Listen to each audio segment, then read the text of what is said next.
Hello everyone and welcome to my presentation for Assignment 8 of Unit 4 focusing on street photography. Street photography is a genre that empowers photographers to tell a compelling narrative by observing everyday life and capturing it all in a split second. It has since then become its own art movement with a number of works produced preserving certain phases of history and inspiring political, social and cultural changes. Technological advances in handheld cameras, as well as in the introduction of smartphones, have opened new avenues for artists to express themselves to wider audiences and showcase alternative perspectives of the world.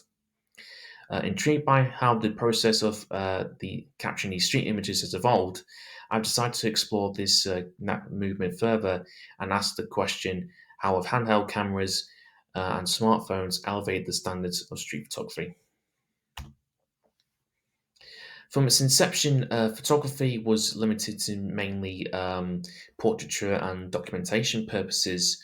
Um, but it wasn't until the late 1800s when the pictorialists started taking pictures out on the streets and of its inhabitants that style and composition were first thought of as useful tools in photography.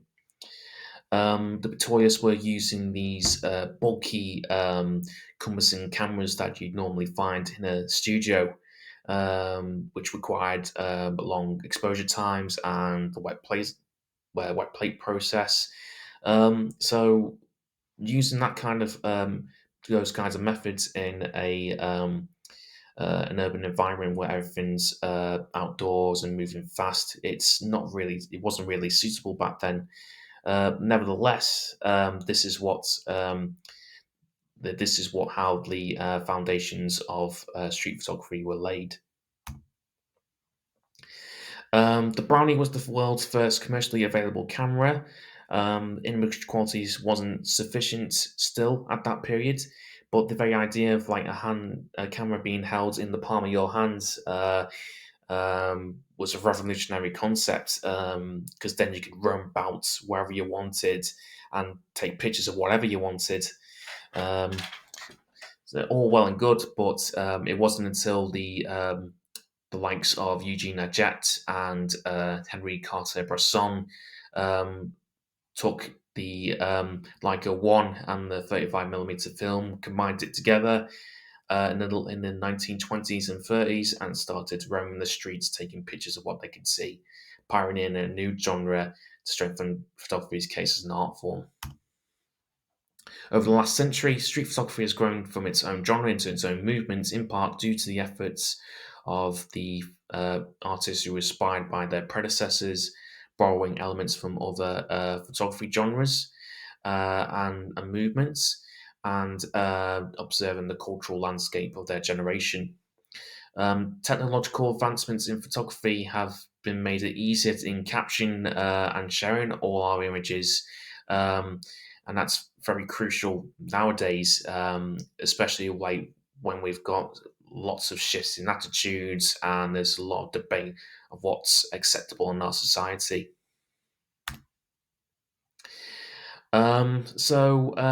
Initially, back in the day, people weren't very protective over their privacy uh, because they were very uncomfortable in front of the camera, very unwilling to let anyone take pictures of them in the streets. But it wasn't until until social media came around where people were a lot more accepting and willing to have their picture taken out on the streets using like a camera or a smartphone.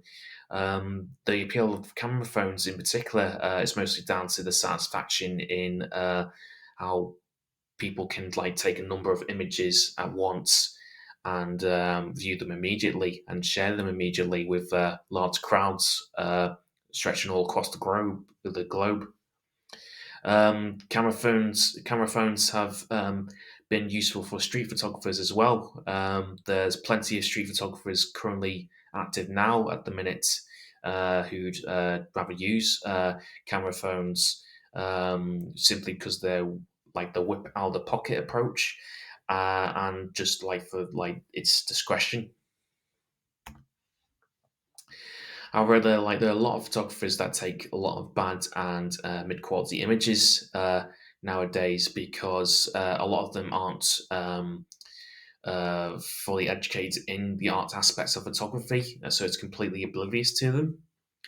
Smartphones have been the source of blame for professional photographers losing out on work as well, not just with street photography, but like if you go like at a wedding or a party or big social gathering, people like would whip out their camera phones and take group selfies together rather than just like having the photographer that in charge in that's been hired taking the picture for them.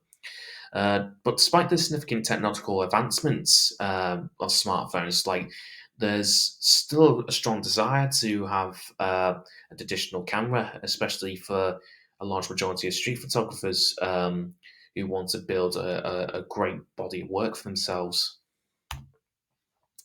In the documentary Everybody Street, old school photographers like Elliot Erwitt believe that photography is a dying profession due to the growth of digital consumerism and heavy reliance on the internet, making photography more democratic and contemporary, allowing anyone to get an image.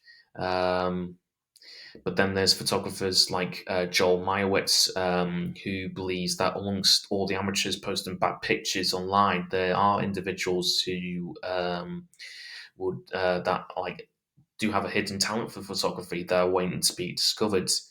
And when they realize that they have this special gift, this special talent, that they'll realize photography is a powerful medium for them to express how they feel about themselves or society.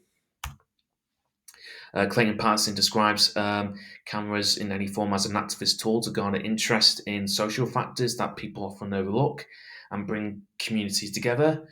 They might not be fully educated in the craft, but when someone has an idea in mind and they keep faith in it, they can accomplish uh, a great piece of work, and that might be remembered for cultural significance further down the line. On a trip to the Camera Museum down in London, I got to see the physical evolution of cameras. All sorts of them like were on the display, and even got to feel like an old test out an old one that was free to use. And just from like holding the camera and the lens in the palm of my hands, I had feeling the weight of it. You realize how far photography has come compared to the cameras of today, which are made of hard plastic materials. The same day, I got to visit the Victoria and Albert Museum. Where there was a couple of photographs on display. There was one piece of work by Cartier-Bresson, um, who was like a purist, one of the like pure photographers back in the day. They believed no manipulation in the images. Uh, Otherwise, it would have like they wouldn't have captured an organic moment per se. And then the museum also had works on that did feature some sort of manipulation. There was one by Sonal Janar. He used two negatives, combined them together to create this very realistic looking image here. Um, and yeah, and even today, there's a large portion of the photographers who rather just use to edit their images, like make sure the fine details look right before publishing. The museum had a photograph by taken by an iPhone on display. This one here, where the woman originally took a street photo of a dark area following a terrorist attack, made it more vibrant and had a bit of cultural flavour to it. And it just goes to show like what kind of impact smartphones are having on our society already. When an image like this, taken in 2019, was is being displayed in a museum.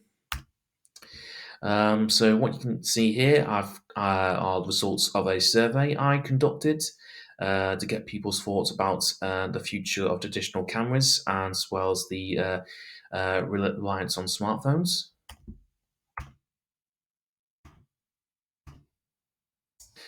Some of the key points that I got from the results of the survey.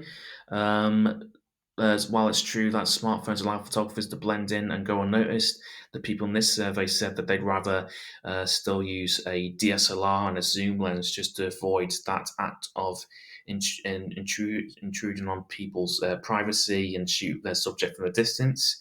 One participant claims that no one requires skill to use a camera phone. Anyone can be a photographer. Um, People have recognised how picture taking and post production processes have changed. Some people have become image literate and actually want to learn more about street photography. The more images that are at disposal, the more power is given to document society on a grander scale. And everyone in the survey agreed that there's still a future for traditional cameras, because if anyone's serious about photography, then they are going to want a good quality camera. So then, to towards the end of my assignment, I took some pictures out on the streets of myself.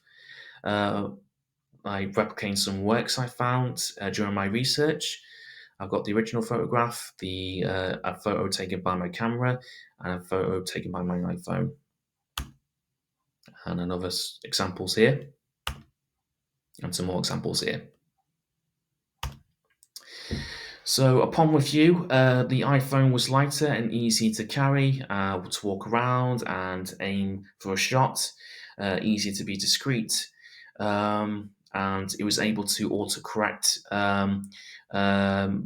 in live view, make my images sharper, more colourful, like in this picture right here on a wet day taken on an iPhone, compared to this one here taken on my DSLR. Trying to match the conditions didn't work well because it ended up blurring my image and making it too grainy. But like trying to zoom in on an iPhone, it's not really.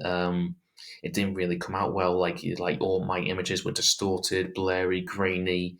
And I didn't really, and sometimes the phone itself tried to like sharpen my image more when I was trying to achieve like a blur effect.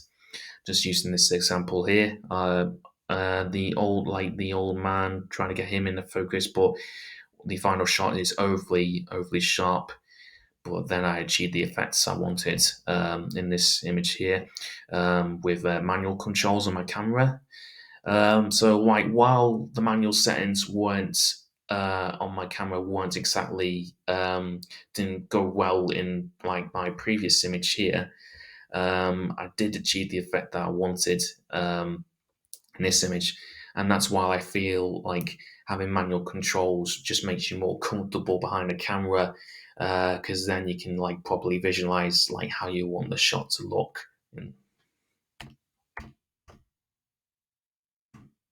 So to conclude, street photography is now more accessible than ever. That people have a bigger platform to explore and express the themes that that have defined the way we live. With technology always evolving, photographers are always going to find new ways to push the creative boundaries of street photography and keep building that movement. Traditional cameras will still have a future in society. Museums are preserving them with great care, recognizing their contributions to society just as much as the pictures that have been taken over the years. Smartphones have a long way to go before surpassing cameras in quality and reliability, but they're not far behind. But just to conclude, it was Jill Friedman in the Everybody Street documentary that raised a very good point that I want to end this on, saying that pictures are pictures. Doesn't really matter like what tool you use, just as long as you've got. She's basically saying is like just as long as you've got a keen eye for composition and that you're alert to everything that surrounds you, you can really produce great work. You really, really can. And that concludes my presentation. So thank you very much for watching, and hope you enjoyed. Have a good day. Thank you.